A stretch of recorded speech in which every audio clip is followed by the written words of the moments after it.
turabashuhuje bakunzi ba shene amashira cy'inyuma tubifuriza kugubwa neza kandi tubasaba kuyabonesha kugira ngo mujye mugerezwaho amakuru atabugamye, amakuru afite ubucukumbuzi, amakuru yakorewe ubushakashatsi kandi yakorewe iperereza rihagije kugira ngo mutabona amakuru afite inenge. Tudatinze rero twongeye kugaruka kuri ya ntambara mwakomeje guhishwa, cyane cyane hishwa na leta yacu, leta ya FPR Inkotanyi ikora nkaho nta gihari, nyamara ibintu birimo gucika. Twakomeje kubabwira ko hari intambara bigoye kugira ngo ibe yahagarara igihe leta yacu, leta y'u Rwanda yabikomeje kwitwara uko yitwara ubu ngubu. Ariko ibyo twababwiye ndibwira ko buri wese amaze kubona ko twari dufite ukuri. Ni intambara twabwiraga ko irimo kugenda ihindura isura kandi igenda igira ubukana. Bamwe ntibabyizeraga mu minsi ya mbere, ariko ndumva ubu ngubu ntawe ukibishidikanyaho. Icyo tuvugira iyo ntambara y'igituma tuyisubiramo ni uko tuba tuvuga tuti ese kuki leta yacu yijya nkaho nta kiriho, ikarucika rumira ndetse igahishira, ikagerageza kwerekana ko ibintu byose bigenda neza, nyamara abasirikari b'igihugu cyacu, abasirikari ba RDF barimo gupfa umunsi ku wundi. Ese iya ntambara nta gisubizo yabonerwa? Ibyo twakomeje kubivuga, abantu bamwe bakagira ngo turakabye, ariko ndibwira ko mwese mumaze kubisobanukirwa yuko kari agace k'amajyepfo, cyane cyane mu cyahoze ari Cyangugu n'icyahoze ari Gikongoro mu ntara y'amajyepfo no mu ntara y'uburengerazuba, murabona ko umutekano ari muke cyane, aho inyeshyamba za FRN zigaba ibitero umunsi ku wundi, ibitero bya hato na hato ku ngabo za RDF. Umuvugizi wungirije wa FRN Steven Tambula nawe amaze iminsi abyemera ko ibyo bitero ari byo abarwanyi babo, kandi akavuga yuko igihe leta y'u Rwanda yabitemeye gushyikirana ko ibitero bitazahagarara ahubwo ko bigiye kwiyongera. Akanongeraho ko leta y'u Rwanda itaganiriye ishobora kubura byose, ishobora kubura intama n'ibyuma. Rero niho twibaza tuti imyitwarire ya leta yacu, leta y'u Rwanda, ni imyitwarire igamije iki? Ntabwo watwika inzu ngo uhishe umwotsi. Biragaragara ko ibitero bya hato na hato ntabwo wabisha ngo bikunde. Intambara irimo kubera hariya, naho wakoresha ibinyamakuru bikubagamiyeho bikagumya kwandika ibyo byagiye byandika bigerageza kurindagiza abanyarwanda bazi ubwenge. Ibyo byose u Rwanda ni rutoya tumenya ibibera muri kariya gace. Bidatinze rero, ubushize nababwiye ku ntambara yari yabaye ku itariki ya 26 z'ukwezi kwa kabiri umwaka w'ibihumbi 2021. Aho ngaho naho twari twamenye yuko noneho RDF yari yafateye intambwe igerageza kugaba ibitero ku birindiro bya FRN, aho yakekaga ko igenda ikabisenya, noneho ikibazo kikaba kirarangiye. Nyamara ntibyayihiriye nk'uko twabibabwiye. FRN yahise irasa bikomeye izo ngabo za RDF zari zigerageje kwitera. Ubwo barwaniye mu ishyamba, izisohora mu ishyamba, ingabo za RDF zirukanka zigerageza guhungisha imirambo n'inkomere, aho indege ya kajugujugu yaje ikoze amaturu menshi ije gutwara inkomere n'imirambo.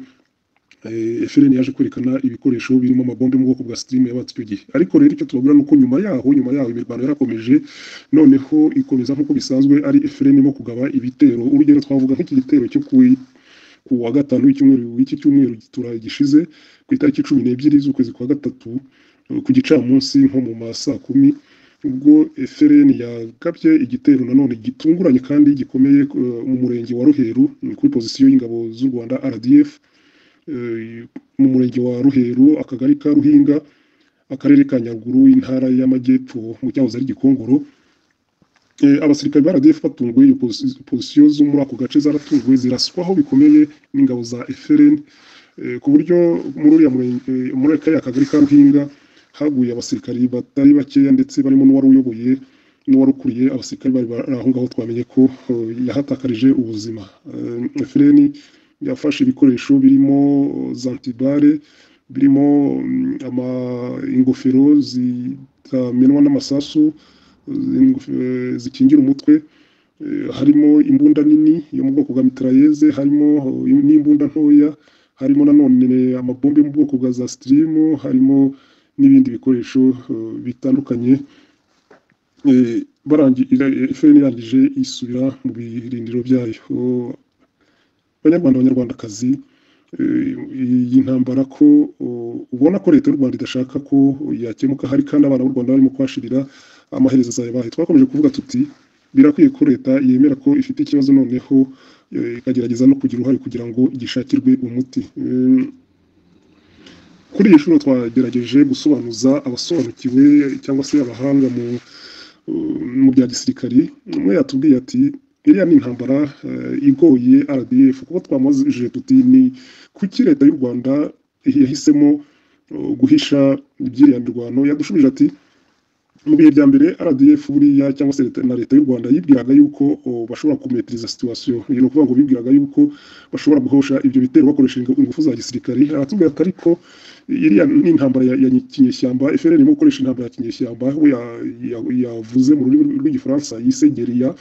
Aravuga ati iriya ni intambara igoye cyane kuko biragaragara yuko inyeshyamba zirimo kumetiriza akarere kurusha ingabo z'u Rwanda. Ikikora mu ntambara nk'iriya, abatera inyeshyamba ziraterera igihe zishakiye, zigaterera aho zishatse, kandi ikirimo kugora ku gice cya RDF ni uko barimo gutakaza abantu, ariko inyeshyamba zo nta bantu barimo kubona. Aravuga ati ntekereza yuko leta y'i Kigali igeze aho nta mahitamo ifite, izemera ko ifite ikibazo gikomeye cy'intambara muri kariya gace, ariko ibiyitera isoni cyangwa se ibiyibuza kubitangaza ni uko itarabasha nibura no gufata n'umurwanyi n'umwe, nibura ngo yerekane iti turi mu mirwano ariko hari icyo turimo gukora. Yatubwiye yuko iyo mpuguke mu bya gisirikare yatubwiye yuko byanze bikunze kubihishira batakibishoboye, kuko aravuga ati uko bagenda batakaza abantu benshi niko no mu gice cyabo bagenda babona ko hari ikibazo. Mu bihe bya mbere bageragezaga kwerekana ko ari ikibazo cyoroshye kandi ko barimo kugishakira umuti binyuze mu nzira za gisirikari, mu nzira z'imirwano, ariko biragoye kubyumvisha abasirikari babo kuko barabona ko barimo gutakaza abantu benshi. Uko hagenda hapfa benshi niko bigenda bimenyekana. Ikindi kandi ati bamaze kugira inkomere nyinshi mu mavuriro ku buryo kubihisha cyangwa se kubyita intambara ntoya bitaboroheye. Akavuga ati buriya rero icyo basigaje dutekereza yuko bacunganwa n'uko bagira amahirwe bakabasha kugira inyeshyamba bica cyangwa se bafata bakerekana nubwo intambara ihari ko hari icyo barimo gukora. Ikindi yatubwiye ati intambara nk'iriya ni intambara bimaze kugaragara ko itatsindwa na leta n'ingabo za leta binyuze mu nzira ya gisirikare. Aravuga ati kuri iya faze barimo ni faze ibagoye cyane, aho inyeshyamba zitera mu bice bitandukanye ku isaha zishakiye zigasubira mu birindiro byazo. Ati nkeka ko ku itariki 26 icyo bari bakoze buriya ko ari ukugerageza gusenya ibirindiro bimwe bya ziriya nyeshyamba za FPR, noneho bakiringira ko icyo gihe byabaca intege bikagabanya ibitero. Ariko murabona icyavuyemo, ahubwo ingufu bashyizemo ntacyo zamaza. Icyo byo batekereza gukora ahubwo byongereye ingufu FPR, kuko bayisigiye ibikoresho bitari bike, ikindi kandi banayisigira morali igihebo, morali yabo yagiye hasi. Ati n'ikimenyimenyi murebe mu gihe cy'icyumweru kimwe ikindi gitero gikaze bayigabyeho, kiriya bagabye ku itariki 16 hariya i Ruheru. Ati n'intambara leta y'u Rwanda itapfa gutsinda, ntibiyoroheye, haracyari kare kugira icyo umuntu avuga, ariko biragaragara ko ari intambara itayoroheye. Banyarwanda banyarwandakazi, ni ngombwa yuko tubaza leta yacu, tubaza leta y'u Rwanda icyo iteganya gukora. Twagerageje kubaza abanyamakuru batandukanye impamvu ntacyo batangaza kuri iyo nkuru. Abenshi batubwiye ko iriya shyirahamwe ry'abanyamakuru rya RMC, batubwiye ko ishyirahamwe ryabo rya RMC ryabahaye gasoko rero rihanangiriza ko amabwiriza aturutse muri leta y'u Rwanda yuko nta munyamakuru ugomba kugira icyo avuga kuri iriya ntambara. Banyarwanda banyarwandakazi, ni mushishoze, ibintu ntago ari byiza, ariko kandi dufite leta idafite ubushake kugira ngo ikemure kiriya kibazo, kandi nyamara abana b'u Rwanda barimo kuhashirira, kuko kuri ya tariki 12 z'ukwezi kwa gatatu kuri wa gatanu ushize ingabo z'u Rwanda zatakaje abandi bantu batari bakeya, benshi barapfuye, inkomere nyinshi. Amakuru nuko hashobora kuba harapfuye abasirikare ba RDF bagera kuri 6, kandi inkomere zikaba ari nyinshi. Ibikoresho hafi ya byose byari biri kuri iriya position ya Ruheru, ahitwa mu kagari ka Ruhinga, byatwawe n'inyeshyamba. Ibyo bikoresho byose rero leta irimo gutakaza, inyeshyamba zijyana mu bubiko bwazo. Nibyo bishobora kuzatera ikindi kibazo ubwo inyeshyamba zaba zifashe ikibazo cyo kugaba ibitero mu tundi turere no kwigarurira burundu uturere bamaze kugira nk'aho twabo cyane cyane akarere uturere twa Busabweyeye uturere twa za Ruheru. Biragaragara yuko atari intambara yarangizwa n'ingufu za gisirikare, akeneye ingufu za politike, ingufu ikibazo kizarangizwa no kwicara abantu bakaganira. Abanyarwandakazi rero turagumya tubakurikiranire ibibera muri kariya karere, tubibagezeho umunsi ku wundi igihe ibinyamakuru bibogamiye kuri leta bigerageza kwandika bigoreka cyangwa se bibeshya ko nta kibazo kihariya ku FRN yarangiye. FRN yararangiye tukabona ibitero bya hato na hato. FRN yararangiye abasirikare bagapfa umunsi ku wundi. Ndabona amateka yisubiramo, bigiye kuba nk'igihe mu mwaka w'1990 ingabo z'u Rwanda zari icyo gihe zahoraga zivuga ngo umwanzi yatewe akubitwa inshuro, nyamara byarangiye nyuma y'imyaka 4 ahubwo za ngabo zavuga ko zikubita umwanzi inshuro zitaye igihugu zirahunga. Turakomeza tubakurikirana ibibera hariya, kandi abatuye muri turiya duce bakomeze kwihangana, turabasabira kandi twiringira yuko leta y'u Rwanda yagira icyo ikora kugira ngo biriya byose bihagarare. Mukomere, tubifurije kugira ibihe byiza.